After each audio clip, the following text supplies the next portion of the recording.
Hello, Dr. Maddy Roth here with Roth Consulting Group. Today, I wanted to be a little sarcastic. I wanted to say thank you to insurance. I would like to thank all insurance companies because I believe they're putting us cash practices in business. With the reimbursements tanking, the quality of care for insurance-based practices is going down. People are double booking, triple booking, getting crazy, pulling someone off the streets to help them treat their patient, forcing patients to do unnecessary cardio or modalities just so they can bill and stay in business. And the consumers, the patients, are picking up on this. They know, wait, why is my therapist? Where is my therapist? They're like in the back room with two other patients. Like, I guess I'm supposed to well, I'm done with my 10 minutes on the bike. Like, what am I supposed to do? Like, I can just bike at home. Patients aren't stupid. They see the quality of care. They know the therapist is caring, but the quality is just so horrible. So I feel that these insurance companies, the reimbursement is going down. They are putting us cash practices in business because people are realizing they want quality care and they want to go to an expert that's going to spend their full time and energy and attention on the patient and help them reach their goals faster.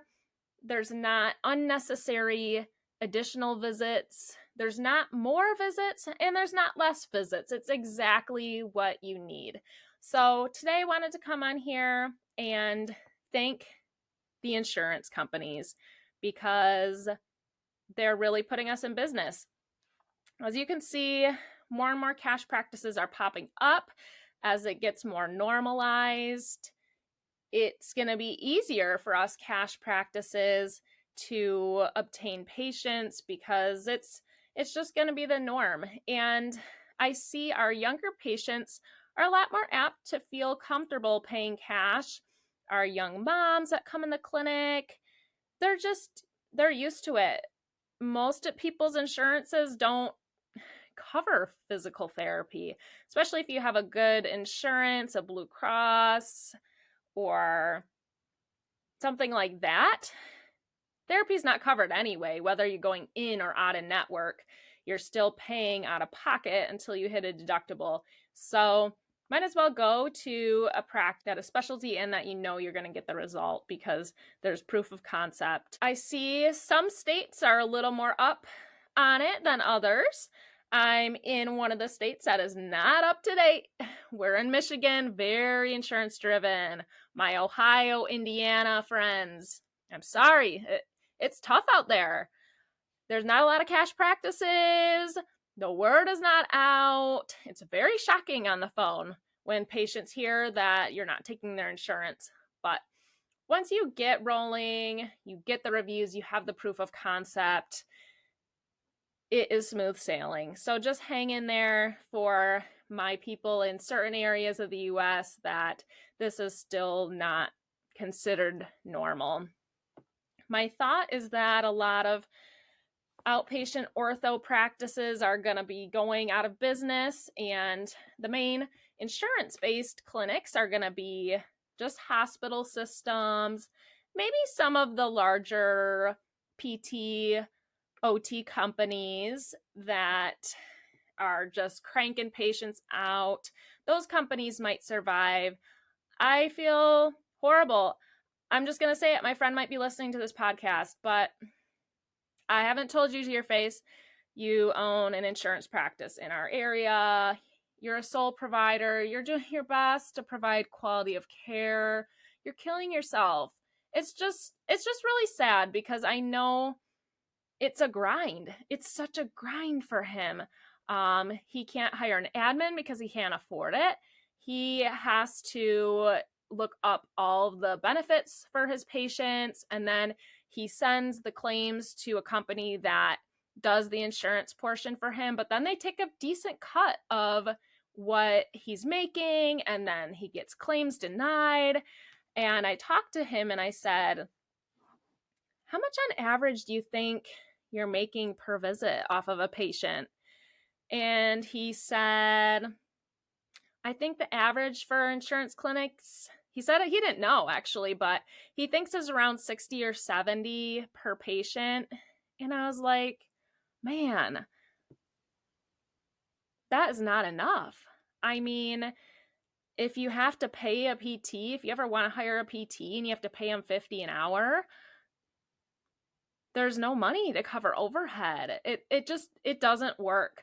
When I first opened my practice, I thought about taking insurance. I'm sure everyone kind of went down that rabbit hole, like, oh my gosh, like, where are the patients? Like, should I just take insurance? Okay, I'll just take Medicare, or I'll just take Blue Cross, and I'll get so many more patients. Then I realized, wow, I could at least just charge under $100 a session, $90, and I still would be making more than my insurance counterpart, where he's billing insurance, doing so much extra work, and having to send it out for someone else to do the billing for him, and then he's still not possibly getting reimbursed for patients. Then he has to deal with getting payment later and sending people to collections, and it's so much time and energy. He works about 60 hours a week, and it's just really sad. It's a sad state for the physical therapy world, because he has true, pure intentions. He loves to help people. He's really good at what he does. I refer to him all the time, but it's a grind. It's a grind, and I hate to say it, I don't know if it's going to work. I don't know if it's going to work long term if the reimbursement keeps going down. Now, he's starting to add some cash services, which I'm really excited for him about. He has like a cold plunge, and those are really smart. I think that's really smart if you are a practice and can add some cash services, maybe add a massage therapist on staff or something like that. Those can be little tricks, but really, I just think it's so tricky with insurance. So thank you to the insurance companies, because you are putting us in business. It is sad, though, for the small little ortho clinics that don't have the manpower or the budgeting or the finances to go really, really scale so they can make a little bit of profit. When I ran numbers in the pelvic health world, especially, it is not possible for us to survive as small specialty practices if we took all insurances. There's just no way. So if you have family and friends that ask, why don't you take insurance?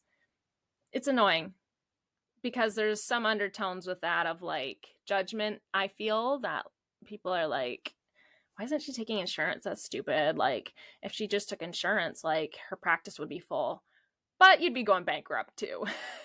So run your numbers first before you take insurance, because if you're making 60 to 70 off a patient, and that's for a 45 to an hour session, if you're averaging 60 to 70 per patient, but in pelvic health, it's moms. Sometimes they have kids that are sick. I calculated that my OT would have to be completely full, no cancels whatsoever, 40 plus patients a week in order for us to break even.